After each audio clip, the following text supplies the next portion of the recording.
بسم اللہ الرحمن الرحیم۔ محترم ناظرین، السلام علیکم۔ نبی کریم حضرت محمد صلی اللہ علیہ وآلہ وسلم کا یوم ولادت مختلف علماء کے مطابق 8، 9، 12 اور 17 ربیع الاول ایک عام الفیل بیان کیا جاتا ہے، لیکن زیادہ تر علماء کا اجماع 12 ربیع الاول پر ہے۔ عیسوی سال کے مطابق یہ تاریخ 20 یا 22 اپریل 571 عیسوی بنتی ہے، جس وقت حضور اکرم صلی اللہ علیہ وآلہ وسلم اس دنیا میں تشریف لائے۔ اس وقت قمری مہینے یعنی محرم، صفر، ربیع الاول وغیرہ تو تھے، لیکن سالوں کی اسلامی تقویم کا نظام نہیں تھا۔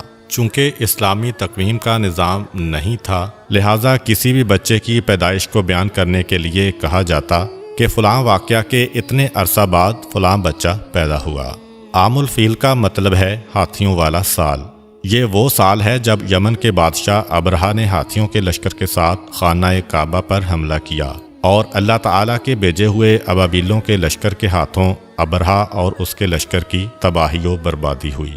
علماء کے مطابق اس واقعہ کے 45 دن بعد حضور اکرم صلی اللہ علیہ وآلہ وسلم کی ولادت ہوئی۔ یہاں پر آپ کو یہ بات بھی بتاتا چلوں کہ ہجری سال کا آغاز کس طرح ہوا تھا۔ حضرت عمر فاروق رضی اللہ عنہ کے دور حکومت میں ان کی دعوت پر تمام صحابہ اکرام 30 جمادی الثانی 17 ہجری بروز جمعرات مسجد نبوی میں جمع ہوئے۔ آپ نے اسلامی تاریخ و سن کی اہمیت پر ایک عظیم خطبہ دیا۔ اس وقت دنیا میں 4 طرح کی تاریخیں مشہور و معروف تھیں۔ قمری تاریخ یعنی چاند کے حساب سے تاریخ دیکھنا، عیسوی تاریخ جس کو انگریزی تاریخ بھی کہا جاتا ہے، تاریخ عبرانی جو کہ یہودیوں کی تاریخ ہے، اور تاریخ جولیانی۔ حضرت عمر نے فرمایا کہ اسلامی سال چاند کے حساب سے ہونا چاہیے۔ اب یہ بتائیے کہ اسلامی تاریخ کی ابتدا کہاں سے ہونی چاہیے؟ بعض حضرات صحابہ رضی اللہ عنہم نے فرمایا حضور اکرم صلی اللہ علیہ وآلہ وسلم کی ولادت باسعادت سے شروع ہونی چاہیے۔ حضرت عمر نے فرمایا اس طریقہ میں عیسائیوں کے ساتھ مشابہت بنتی ہے، کیونکہ ان کے سال کی ابتدا حضرت عیسیٰ مسیح علیہ السلام کی پیدائش سے شروع ہوتی ہے۔ بعض صحابہ نے فرمایا کہ جب آپ صلی اللہ علیہ وآلہ وسلم کو نبوت ملی، اس دن سے تاریخ اسلام کی ابتدا ہونی چاہیے۔ آپ نے فرمایا کہ نبوت کا ابتدائی زمانہ اسلام و مسلمانوں پر ظلم و ناانصافی کا زمانہ تھا۔ بعض صحابہ نے فرمایا کہ آپ صلی اللہ علیہ وآلہ وسلم کی وفات سے ابتدا ہونی چاہیے۔ حضرت عمر نے اس رائے کو بھی رد فرما دیا اور فرمایا کہ آپ صلی اللہ علیہ وآلہ وسلم کی وفات امت مسلمہ کے لیے حادثہ کبریٰ اور نقصان عظیم تھا، اس سے تاریخ اسلامی کی ابتدا مناسب نہیں۔ پھر حضرت عمر فاروق نے خود فرمایا کہ تاریخ اسلامی کی ابتدا ہجرت سے شروع ہونی چاہیے، اس لیے کہ ہجرت ہی سے حق و باطل کے درمیان فرق و امتیاز قائم ہوا اور ہجرت ہی سے اسلام کو فتوحات ملیں۔ اب پھر سوال پیدا ہوا کہ اسلامی تاریخ کی ابتدا کس مہینے سے ہو؟ بعض نے کہا کہ رمضان سے اسلامی سال شروع ہونا چاہیے۔ حضرت عثمان غنی رضی اللہ عنہ نے فرمایا جس مہینہ میں حضور صلی اللہ علیہ وآلہ وسلم نے ہجرت فرمائی، اسی مہینہ سے اسلامی سال شروع ہونا چاہیے۔ حضور اکرم نے ربیع الاول کے مہینہ میں ہجرت فرمائی، لیکن ہجرت کا ارادہ ماہ محرم ہی میں کر چکے تھے، اس لیے اسلامی تاریخ کے سال کی ابتدا محرم الحرام سے شروع ہونی چاہیے۔ لہٰذا اسلامی سال کی ابتدا محرم الحرام سے ہونا طے پا گیا۔ چنانچہ اس طرح اسلامی سال کو ہجری سال کا نام دیا گیا، اور اس کو اردو میں ہے سے اور انگلش میں AH سے ظاہر کیا جاتا ہے۔ حضور اکرم صلی اللہ علیہ وآلہ وسلم کے والد کا نام حضرت عبداللہ اور آپ کی والدہ کا نام حضرت آمنہ بنت وہب تھا۔ حضور اکرم کی ولادت سے پہلے ہی آپ صلی اللہ علیہ وآلہ وسلم کے والد حضرت عبداللہ کا انتقال ہو گیا تھا، اور آپ ابھی 6 سال کے تھے کہ آپ کی والدہ حضرت آمنہ بھی اس دنیا سے رخصت ہو گئیں۔ اس کے بعد 8 سال کی عمر تک آپ کی پرورش آپ کے دادا حضرت عبدالمطلب نے کی۔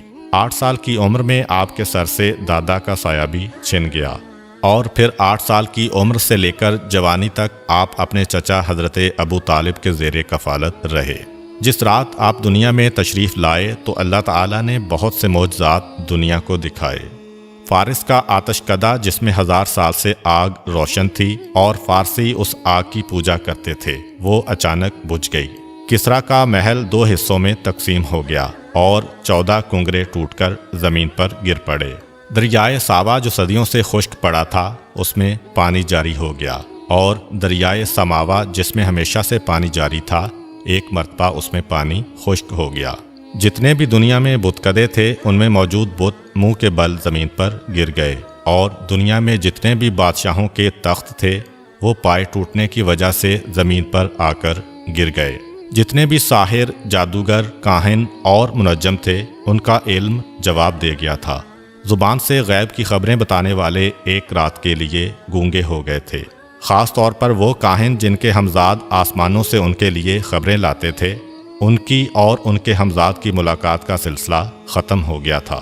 مکے کی سرزمین سے ایک ایسا نور ظاہر ہوا جس کی روشنی اتنی دور تک تھی کہ مکے کے لوگوں نے مکے میں بیٹھ کر شام کے محلات کا اپنی آنکھوں سے جائزہ لیا، اور ساری رات ستارے اس کثرت کے ساتھ ٹوٹ کر گرے کہ لوگ پریشان ہو کر ایک دوسرے سے سوال کر رہے تھے کہ آج کی رات کیا واقعہ پیش آیا ہے۔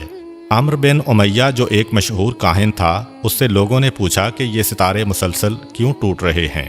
اس نے کہا، وہ مشہور ستارے جن کی مدد سے لوگ راستہ معلوم کرتے ہیں، گرمی اور سردی کے حالات پتہ چلتے ہیں، جا کر دیکھو، اگر وہ ستارے ٹوٹے ہیں تو سمجھ لینا کہ یہ رات اس کائنات کی آخری رات ہے، کیونکہ یہ قیامت کی نشانی ہے، اور اگر وہ ستارے اپنی جگہ پر باقی ہیں اور دوسرے ستارے ٹوٹ رہے ہیں تو سمجھ لینا کہ آج دنیا میں کوئی بہت عجیب و غریب واقعہ پیش آیا ہے۔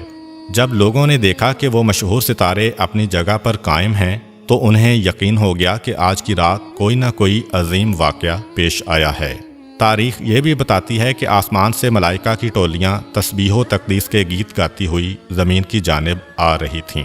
ان غیر معمولی واقعات کو دیکھ کر جہاں انسان حیران تھے، وہاں شیطان بھی پریشانی اور حیرت میں مبتلا تھا۔ اس نے اپنے چیلوں کو جمع کیا اور ان سے کہا کہ پتہ کرو ماجرا کیا ہے۔ شیطان کے چیلوں نے ساری دنیا گھومی اور صبح کے وقت ناکام واپس لوٹے، اور شیطان کو بتایا کہ انہیں کچھ پتہ نہیں چل سکا۔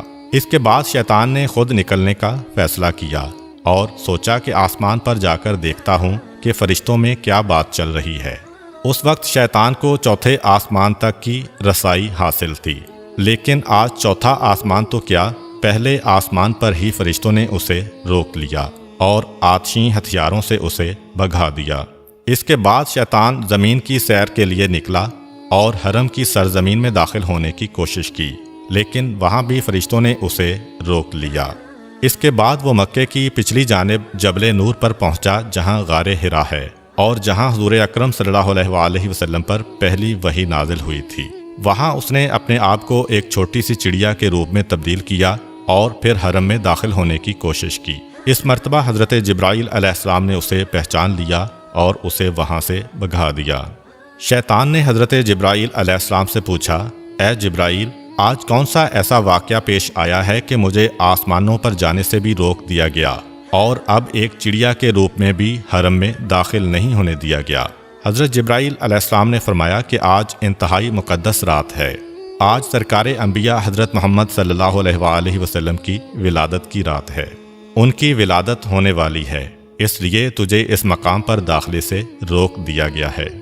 شیطان نے حضرت جبرائیل علیہ السلام سے پوچھا کہ اے جبرائیل، یہ تو بتا دو کہ اس پیدا ہونے والے بچے پر میرا کوئی بس چلے گا کہ نہیں، میں انہیں بہکا سکوں گا کہ نہیں؟ حضرت جبرائیل علیہ السلام نے کہا کہ اس نور پر تمہارا کوئی بس نہیں چلے گا۔ پھر شیطان نے پوچھا کہ اے جبرائیل، کیا ان کا کلمہ پڑھنے والے میرے بہکاوے میں آ جائیں گے کہ نہیں؟ حضرت جبرائیل نے کہا، اے شیطان، رسول تو رسول، ان کے کلمہ پڑھنے والے پر بھی تمہارا بس نہیں چلے گا جب تک کہ اس کے دل میں اس دنیا کی محبت نہ پیدا ہو جائے۔ جب دنیا کی محبت پیدا ہو گئی تو شیطان اس کو اپنا غلام بنا لے گا۔ حضور اکرم صلی اللہ علیہ وآلہ وسلم کی والدہ جناب آمنہ کہتی ہیں کہ دوران حمل مجھے کبھی کوئی گرانی یا تکلیف محسوس نہیں ہوئی، اور نہ کبھی کوئی ایسا احساس ہوا جو پہلے بچے کی ولادت کے وقت عرب کی عام عورتیں بیان کیا کرتی تھیں۔ آپ فرماتی ہیں کہ میں اور فاطمہ بنت اسد کمرے میں بیٹھی تھیں کہ اچانک کمرے کی روشنی میں اضافہ ہونے لگا اور ایسا لگا کہ یہ کمرہ آنکھوں سے پوشیدہ ہوتا جا رہا ہے۔ جناب فاطمہ بنت اسد یہ منظر دیکھ کر گھبرا گئیں، اپنی جگہ سے اٹھیں کہ گھر کے مردوں کو جا کر بتائیں۔ حضرت ابو طالب کو آواز دی اور جو دیکھا تھا وہ بیان کیا۔ حضرت ابو طالب نے کہا، فاطمہ گھبراؤ نہیں، یہ سارا منظر اس نور کی وجہ سے ہے جو اس دنیا میں تشریف لانے والا ہے۔ حضرت آمنہ کہتی ہیں کہ ادھر حضرت فاطمہ بنت اسد باہر نکلیں، ادھر ایک سفید پرندہ نظر آنے لگا۔ عجیب بات یہ ہے کہ مکان کی چھت بھی غائب ہو گئی ہے اور ہر طرف اس قدر نور ہے کہ جس نے میرے ارد گرد کی تمام چیزوں کو پوشیدہ کر دیا ہے، اور اب میں گویا 7ویں آسمان تک کا مشاہدہ کر رہی ہوں۔ جناب آمنہ کہتی ہیں کہ اس وقت ایک سفید پرندہ آیا، اس نے اپنے جسم کو میری پیشانی سے مس کیا۔ جیسے ہی اس نے اپنا جسم میری پیشانی کے ساتھ مس کیا، میرے گرد جتنا نور تھا وہ سمٹ کر میری پیشانی میں جمع ہو گیا۔ جناب آمنہ نے آسمانوں کا نظارہ کر لیا اور اس کے بعد ان کو اپنا کمرہ دوبارہ نظر آنے لگا۔ جناب فاطمہ بنت اسد بھی اس وقت دوبارہ تشریف لا چکی تھیں۔ جناب آمنہ کہتی ہیں کہ اس وقت 4 عورتیں میرے پاس آئیں جن کے ہاتھ میں شیشے کے گلاس اور صراحیاں تھیں۔ انہوں نے مجھے سلام کیا اور کہا کہ ہم جنت کی حوریں ہیں اور حکم پروردگار سے آپ کے پاس تشریف لائی ہیں۔ یہ جنت کا شربت ہے، اسے نوش فرما لیں۔ حضرت آمنہ نے وہ شربت پیا تو ایک لمحے کے لیے دنیا سے غافل ہو گئیں، اور جیسے ہی ہوش میں آتی ہیں تو کیا دیکھتی ہیں کہ ان کا بچہ ان کے پاس اس انداز میں سجدے کی حالت میں ہے کہ اس کا بایاں ہاتھ زمین پر ہے اور دایاں ہاتھ آسمان کی طرف بلند ہے۔ اس کی پیشانی خانہ خدا کی جانب ہے، اور جیسے ہی وہ سجدہ سے اٹھا اس کی پیشانی سے ایسا نور ظاہر ہوا کہ میں نے اور میری بہن فاطمہ نے اسی نور کی روشنی میں ایک طرف یمن کے سرخ محل دیکھے تو دوسری جانب بصرہ اور شام کے علاقے کو دیکھا، اور تیسری جانب ایران کے محلات ہماری آنکھوں کے سامنے آ گئے۔ حضرت آمنہ فرماتی ہیں کہ میرے ہاں بچے کی ولادت ہوئی اور مجھے پتہ بھی نہ چلا کہ یہ بچہ کس وقت دنیا میں ظاہر ہوا۔ اس کے بعد مسلسل میرے کانوں میں لوگوں کے سلام کی آوازیں آنے لگیں، السلام علیکہ یا محمد، السلام علیکہ یا احمد۔ میں نے ان 4 حوروں سے پوچھا کہ یہ کون لوگ ہیں جو سلام کر رہے ہیں؟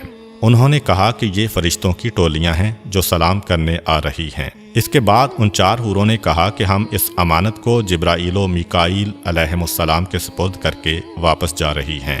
ان 4 حوروں میں سے ایک نے بچے کو اپنے ہاتھوں پر لیا اور پھر آنے والے ایک نوجوان کی گود میں ڈال دیا۔ مجھے بتایا گیا کہ یہ حضرت جبرائیل علیہ السلام ہیں، ان کے ساتھ حضرت میکائیل علیہ السلام ہیں، اور دونوں کے ہاتھ میں جنت کے پانی سے بھرے ہوئے لوٹے تھے۔ انہوں نے اس پانی کو بچے کے اوپر ڈالنا شروع کیا اور فرمایا، اے آمنہ، اس بچے کو اس پانی کی ضرورت نہیں ہے کیونکہ یہ پاک و پاکیزہ ہے، اسے غسل کرنے کی ضرورت نہیں ہے، مگر ہم نور و صفا میں زیادتی کے لیے اس پانی سے غسل دے رہے ہیں۔ جناب آمنہ کہتی ہیں کہ میں نے دیکھا کہ بچہ ختنہ شدہ ہے، ناف کٹی ہوئی ہے اور پاک و پاکیزہ ہے۔ حضرت جبرائیل و میکائیل علیہم السلام ابھی نہلا کے فارغ ہوئے تھے، اچانک آسمان سے ایک سفید رنگ کا بادل نمودار ہوا اور اس نے اس بچے کو چھپا لیا۔ اس کے بعد میرے کان میں کسی نے کہا کہ اسے لے جاؤ اور دنیا کے پہاڑ اور جنگل دکھاؤ، اور ہر ایک سے کہو کہ یہ تمہارا آقا اور سردار ہے، تمہیں اس کی اطاعت کرنا ہے۔ ایک لمحے بعد وہ بادل جس نے بچے کو پوشیدہ کیا ہوا تھا ہٹا اور بچہ سبز رنگ کے ایک گہوارے میں لیٹا ہوا نظر آیا۔ مجھے نہیں پتا کہ یہ گہوارہ بھی کہاں سے آیا۔ بچے کے ہاتھ میں 3 چابیاں ہیں اور کسی نے بآواز بلند کہا، اس میں سے ایک چابی فتح و نصرت کی ہے، دوسری چابی دنیا کے نفعات کی ہے، جو اس کے ساتھ چلے گا وہ نفع حاصل کرے گا اور جو اس سے منہ موڑے گا وہ نقصان اٹھائے گا، تیسری چابی نبوت کی چابی ہے، پس نبوت کے سلسلے کو اس نے قفل لگا دیا، اس کے بعد کوئی نبی نہیں آئے گا۔ یکا یک میں نے دیکھا کہ ایک دوسرا بادل نیچے آیا اور اس نے پھر اس بچے کو پوشیدہ کر دیا۔ پھر کسی نے میرے کان میں کہا، اسے لے جاؤ اور دنیا میں جتنے چرندے، پرندے، درندے، اولیاء اور نیک انسان ہیں ان سب کو اس کی پہچان کراؤ اور ان سے کہو کہ یہ تمہارے آقا و سردار ہیں، تمہیں اس کی اطاعت کرنا ہے۔ تھوڑی دیر بعد وہ بادل بھی ہٹ گیا اور میرا بچہ اسی انداز میں گہوارے میں لیٹا ہوا ہے، اور اب اس کے سرہانے 3 آدمی کھڑے ہیں۔ ان میں سے ایک کے ہاتھ میں شیشے کی بنی ہوئی ایک صراحی ہے، دوسرے کے ہاتھ میں موتیوں کا بنا ہوا ایک چوکور تشت ہے اور تیسرے کے ہاتھ میں ایک سفید رومال ہے۔ اسی وقت میری نگاہ میرے بچے کی جانب گئی تو میں نے دیکھا کہ میرے بچے کے دوسرے ہاتھ میں بھی ایک سفید رومال ہے، یعنی ایک ہاتھ میں 3 چابیاں ہیں اور دوسرے ہاتھ میں سفید رومال، اور کوئی کہہ رہا ہے کہ اب دنیا اس کے قبضے میں ہے، یہ دنیا میں جسے چاہے دنیا سے محروم کرے۔ پھر وہ 3 آدمی آگے بڑھے اور موتیوں کا تشت بچے کو پیش کیا اور کہا کہ اس میں سے جس حصے کو چاہو پکڑ سکتے ہو۔ بچے نے تشت کے بیچ میں ہاتھ ڈالا، جو بچے کی فطرت کے بالکل خلاف ہے، کیونکہ چاروں طرف سفید موتی لگے ہوئے ہیں اور درمیان والا حصہ خالی ہے۔ پکارنے والے نے پکارا کہ اس نے دنیا میں سے خانہ کعبہ کا انتخاب کر لیا ہے۔ پھر بچے کو اسی تشت میں بٹھایا گیا اور ان میں سے ایک آدمی نے بچے کو اسی پانی سے ایک مرتبہ پھر نہلایا جو جبرائیل علیہ السلام لے کر آئے تھے۔ پھر میں نے دیکھا کہ تیسرے آدمی نے اس سفید رومال کو کھولا، اس میں سے ایک انگوٹھی نکلی، اس انگوٹھی کو بچے کے دونوں شانوں کے درمیان رکھ کر دبایا، اور جب انگوٹھی کو وہاں سے ہٹایا تو مہر نبوت وہاں پر ثبت ہو چکی تھی۔ اس وقت پکارنے والے نے پکارا کہ یہ رضوان جنت ہے جو اس وقت رسول کو غسل دینے کے لیے آیا تھا۔ یکا یک میں نے دیکھا کہ وہ تینوں اس مکان سے غائب ہو گئے۔ جناب آمنہ کہتی ہیں کہ اس دوران جب کہ میرے کمرے میں اس طرح کے معجزات پیش آ رہے تھے، مکے کی سرزمین پر بھی کچھ عجیب و غریب واقعات پیش آئے۔ صبح کا وقت ہے، مکے کے کافر اپنے گھروں میں آرام کر رہے ہیں اور حکم پروردگار سے جنت سے اس دنیا کے لیے 4 جھنڈے بھیجے گئے۔ پہلا جھنڈا کوہ کاف پہ لگایا گیا، دوسرا جھنڈا کوہ ابو قبیس پر لگایا گیا، تیسرا جھنڈا خانہ کعبہ کی چھت پر لگایا گیا اور چوتھا جھنڈا بیت المقدس پر لگایا گیا۔ جبرائیل علیہ السلام اس وقت جنت سے ایک قندیل، ایک شمعدان اور ایک جھالر لے کر آئے اور اسے کعبے کے دروازے پر لٹکا دیا گیا، اور پروردگار کی جانب سے جنت سے یاقوت سرخ کا بنا ہوا ایک خیمہ حضرت عبد المطلب کی خدمت میں بھجوایا گیا۔ یعنی آج کی رات مکے کی سجاوٹ ہو رہی ہے، مکے کو سجایا جا رہا ہے۔ صبح کے وقت مکے والے اٹھتے ہیں اور حیران ہو جاتے ہیں کہ رات کے وقت ہم نے آسمان پر عجیب و غریب واقعات کا مشاہدہ کیا تھا، مگر اب تو ہمارے ہی شہر میں یہ قندیل کہاں سے آئی؟ کعبے کے دروازے پر لٹکنے والا اتنا خوبصورت جالر کہاں سے آیا؟ یہ خوبصورت جھنڈے کون لگا گیا؟ اور جب حضرت عبد المطلب کے گھر کے صحن میں یاقوت سرخ کا خیمہ دیکھا تو اکثر سرداران مکہ کے دل میں حسد کی آگ بھڑک اٹھی کہ جو چیز ہے وہ عبد المطلب کو ہی مل رہی ہے، جو نعمت بھی ہے انہی کو مل رہی ہے، تو وہ دشمنی کا سلسلہ جو چاہے زمزم کھودتے وقت شروع ہوا تھا وہ مزید بڑھ گیا۔ غرض یہ کہ جب رات ختم ہوئی اور رسول خدا کی ولادت ہو چکی تھی، سارا مکہ جگمگا رہا تھا، اور حضرت عبد المطلب اپنے مکان میں یہ انتظار کر رہے ہیں کہ میری بہو آمنہ کی طرف سے مجھے کیا پیغام ملتا ہے۔ دوسری طرف سارا مکہ کعبے کے باہر جمع ہے۔ ایک یہودی عالم خانہ خدا کے باہر بے چینی اور بے قراری کے عالم میں ٹہل رہا ہے اور ایک ایک سے سوال کر رہا ہے کہ کیا کل تمہارے ہاں تو کسی بچے کی ولادت نہیں ہوئی؟ سب لوگ اسے پاگل سمجھ رہے ہیں کہ اس سوال کا مقصد کیا ہے۔ اس نے کہا کہ میرا علم گواہی دے رہا ہے کہ کل مکہ میں کوئی بچہ پیدا ہوا ہے، تو پس بنی اسرائیل سے پیغمبری ختم ہو گئی ہے۔ یہودیوں کے لیے ہمیشہ ہمیشہ کی ذلت ان کا مقدر بن چکی ہے۔ مجھے پریشانی اسی بات کی ہے۔ وہ بے چینی سے ٹہل رہا ہے کہ میرا قبیلہ ہمیشہ ہمیشہ کے لیے ذلیل ہونے والا ہے، پیغمبری ہم میں سے ختم ہونے والی ہے۔ بار بار آتا ہے اور ہر ایک سے سوال کرتا ہے کہ خدا کے لیے بتا دو، تم میں سے کسی کے ہاں بچے کی ولادت تو نہیں ہوئی؟ ہر ایک نام میں جواب دیتا ہے۔ آخر میں گھبرا کے کہتا ہے کہ کوئی یہاں آنے سے باقی تو نہیں بچا؟ لوگوں نے کہا کہ انتظار کرو، ابھی سردار مکہ آنے والے ہیں، جب وہ آئے تو ان سے سوال کرنا، باقی سب تو یہاں پہنچ چکے ہیں۔ یہودی عالم کو پتہ چلا کہ حضرت عبد المطلب کے ہاں پوتے کی پیدائش ہوئی ہے۔ بے چین ہو کر حضرت عبد المطلب کو کہتا ہے کہ ایک مرتبہ میں اس بچے کی زیارت کرنا چاہتا ہوں، تاکہ جس مقصد کے تحت میں اپنے وطن کو چھوڑ کر اتنے مہینوں سے مکے میں مقیم ہوں وہ پورا ہو جائے اور مجھے پتہ چل جائے کہ واقعاً وہی بچہ پیدا ہوا ہے کہ نہیں۔ جناب عبد المطلب اس عالم کی بے چینی کو دیکھتے ہوئے پیغمبر اسلام کو ایک گہوارے میں لے کے آتے ہیں۔ یہودی عالم کی نگاہ اس بچے پر پڑی اور بے اختیار چیخ ماری کہ یہی وہ بچہ ہے کہ جس کے بعد بنی اسرائیل کی بادشاہت ختم ہو گئی، بنی اسرائیل سے نبوت ختم ہو گئی۔ یہی وہ بچہ ہے جو ساری دنیا کا حکمران بنے گا، اور اس کی وجہ سے عرب اپنی سرزمین سے نکل کر ساری دنیا میں پھیلیں گے۔ ناظرین، یہ تو تھی نبی پاک کی پیدائش کے حوالے سے مکمل تفصیل۔ انشاءاللہ اگلی ویڈیو میں ہم آپ صلی اللہ علیہ وآلہ وسلم کے بی بی حلیمہ سعدیہ کے گھر پہنچنے اور وہاں پر پیش آنے والے حالات اور معجزات کے بارے میں بیان کریں گے۔ امید کرتا ہوں کہ آپ کو آج کی ویڈیو اچھی لگی ہوگی۔ اگر آپ کو ہماری ویڈیو اچھی لگی ہے تو ویڈیو کو لائک کریں اور مزید اس طرح کی ویڈیوز دیکھنے کے لیے ہمارا چینل سبسکرائب کر لیں۔ ملتے ہیں نیکسٹ ویڈیو میں، اجازت دیجیے، اللہ حافظ۔